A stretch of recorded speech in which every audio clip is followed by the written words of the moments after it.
Good morning. Today going to talk about organizational buying behavior.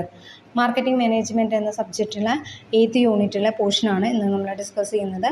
Organisational buying behaviour. When big organization buys any product it's behaviour large difference from consumer behaviour.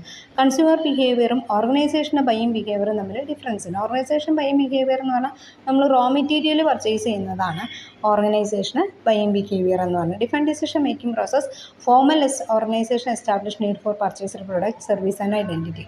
അതായത് നമ്മളിതുപോലെയുള്ള പ്രൊഡക്റ്റുകളും അതുപോലെ തന്നെ നമ്മൾ സർവീസുകളും ഒക്കെ select ചെയ്യുമ്പോൾ നമുക്ക് കുറച്ചും കൂടി കൂടുതലായിട്ടുള്ള ഡിസിഷൻ മേക്കിംഗ് പ്രോസസ്സ് എന്ന് പറയുന്നത് കുറച്ചും കൂടി ഡിഫിക്കൽട്ടാണ്. അപ്പോൾ ഇവിടെ നമ്മൾ മെറ്റീരിയൽ പർച്ചേസ് ചെയ്യുമ്പോൾ നമ്മൾ എങ്ങനെയാണ് റോ മെറ്റീരിയൽസ് നമ്മുടെ കമ്പനിക്ക് ആവശ്യമായിട്ടുള്ള റോ മെറ്റീരിയൽ പർച്ചേസ് ചെയ്യുമ്പോൾ നമ്മൾ എങ്ങനെയാണ് ചെയ്യുന്നതെന്നാണ്.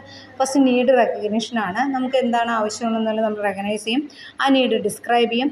പ്രൊഡക്റ്റ് സ്പെസിഫിക്കേഷൻ, ആ പ്രൊഡക്റ്റിന് വേണ്ട ക്വാളിറ്റീസ്, നമ്മൾ റോ മെറ്റീരിയലിനനുസരിച്ചാണ് നമ്മുടെ പ്രൊഡക്റ്റിൻ്റെ സ്റ്റാൻഡേർഡ് ഇരിക്കുന്നത്. അത് നല്ല മെറ്റീരിയലാണ് ഉപയോഗിക്കുന്നതെങ്കിൽ പ്രൊഡക്റ്റിൻ്റെ സ്റ്റാൻഡേർഡ് കൂടും. മെറ്റീരിയൽ ക്വാളിറ്റി കുറഞ്ഞതാണെങ്കിൽ അതിനനുസരിച്ച് മെറ്റീരിയലിൻ്റെ ക്വാളിറ്റി പ്രൊഡക്റ്റിൻ്റെ ക്വാളിറ്റിയും കുറയും.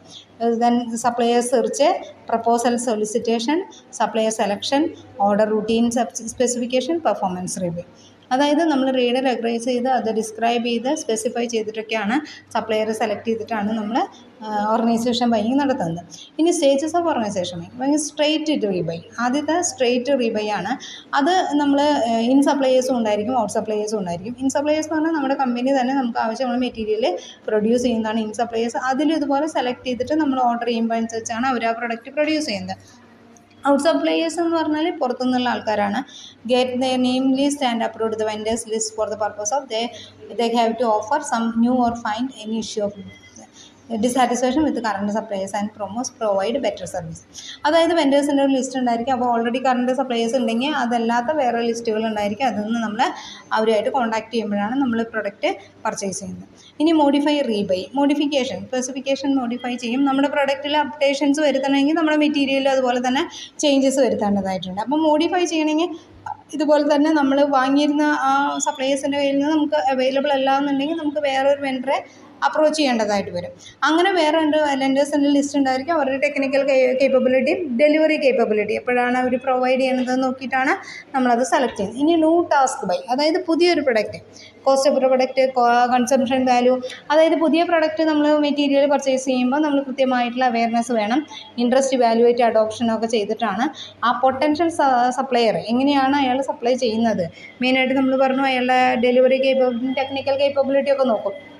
അതൊക്കെ നോക്കിയിട്ട് നന്നായി ഇവാലുവേറ്റ് ചെയ്തതിന് ശേഷം മാത്രമാണ് നമ്മളത് പർച്ചേസ് ചെയ്യുന്നത്. അപ്പോൾ അതിൽ ഇങ്ങനെ നോക്കി ഏതാണ് ഏറ്റവും നല്ല പ്രൊഡക്റ്റ് എന്നുള്ളത് ശ്രദ്ധിച്ചതിന് ശേഷം മാത്രമാണ് അത് നമ്മൾ പർച്ചേസ് ചെയ്യുന്നത്. നെക്സ്റ്റ് വരുന്നത് സിസ്റ്റംസ് ബൈ ആണ്.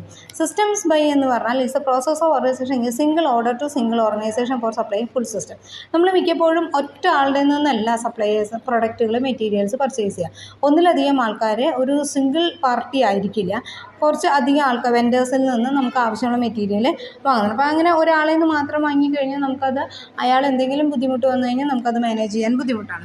അപ്പോൾ അതുകൊണ്ട് ഒന്നിലധികം ആൾക്കാരുടെ കയ്യിൽ നിന്നാണ് മിക്കപ്പോഴും നമ്മൾ പർച്ചേസ് ചെയ്യുന്നത്. Procure the units from various vendors and assembly, fabricate, construct system, Webster Wunsch and its model, propose, describe organization buying process, identify the organization buying team process. അതൊരു ടീം പ്രോസസ്സായിട്ടാണ് നമ്മൾ പർച്ചേസ് ചെയ്യുന്നത് എന്നാണ് പറയുന്നത് സിസ്റ്റം ബൈയിൽ. അതിൽ ആ ടീമിൽ വരുന്ന യൂസർ ഉണ്ടായിരിക്കും, ഉപയോഗിച്ച ആൾ ഇനീഷ്യേറ്റീവ് ഉണ്ടാവും, അയാളാവും ഇനീഷ്യേറ്റീവ് ഉണ്ടാവും ഇന്ന പ്രൊഡക്റ്റ് പർച്ചേസ് ചെയ്തോളൂ. പിന്നെ അത് ഡിസൈഡ് ചെയ്യുന്ന ഒരാളുണ്ടായിരിക്കും, ഇൻഫ്ലുവൻസ് ചെയ്യുന്ന ആളുണ്ടായിരിക്കും, ബയ്യർ, ഗേറ്റ് കീപ്പർ. അതിൽ കറക്റ്റായിട്ട് അതിൻ്റെ സ്പെസിഫിക്കേഷനും നമ്മൾ പ്രൊഡക്റ്റിൻ്റെ മെറ്റീരിയലിൻ്റെ സ്പെസിഫിക്കേഷനും ഒക്കെ ചെക്ക് ചെയ്യുന്നതാണ് ആ ഗ്രൂപ്പിലുള്ള ഗേറ്റ് കീപ്പർ എന്ന് പറയുന്നത്. അതായത് കറക്റ്റ് ക്വാളിറ്റി മെയിൻറ്റെയിൻ ചെയ്യുന്നുണ്ടോ എന്നുള്ളതൊക്കെ. ഇവിടെ ഗേറ്റ് കീപ്പർ എന്ന് ഉദ്ദേശിക്കുന്നത് നമ്മുടെ ഇൻഫോർമേഷൻ കറക്റ്റാണോ, നമുക്ക് കിട്ടുന്ന മെറ്റീരിയൽ കറക്റ്റാണോ എന്നൊക്കെ ചെക്ക് ചെയ്യുന്നതാണ് കേട്ടോ. ഇതിൽ റോളിൽ വരുന്ന പർച്ചേസിങ് പ്രൊഡക്റ്റ് ഇനിഷ്യേറ്റ് ചെയ്യുന്നത് സജസ്റ്റ് ചെയ്യാണ്. ഇൻഫ്ലുവൻസേഴ്സ് എന്ന് പറയുന്നത് outcome decision with their opinions പറയുന്നതാണ്. ഡിസൈഡേഴ്സ് ഫൈനൽ ഡിസിഷൻ എടുക്കുന്നതാണ്. ബയേഴ്സ് എന്ന് പറയുന്നത് റെസ്പോൺസിബിൾ ഫോർ കോൺട്രാക്റ്റിൽ ഏർപ്പെടുന്നവരാണ്. And users of the system is buying പർച്ചേസറാണ്.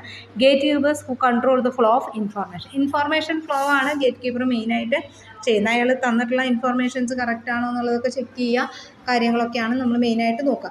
നമ്മൾ അവർ പറയുന്ന ഓർഡറിൽ പറയുന്ന കാര്യങ്ങളൊക്കെ കറക്റ്റ് ആണോ എന്ന് നോക്കി കഴിഞ്ഞാൽ ആ സാധനമായിരിക്കും നമുക്ക് അവർ പ്രൊവൈഡ് ചെയ്യുന്നുണ്ട്. അപ്പോൾ അത് ചെക്ക് ചെയ്യുന്ന ആളാണ് ഗേറ്റ് കീപ്പർ എന്ന് പറയുന്നത്. Okay, thank you.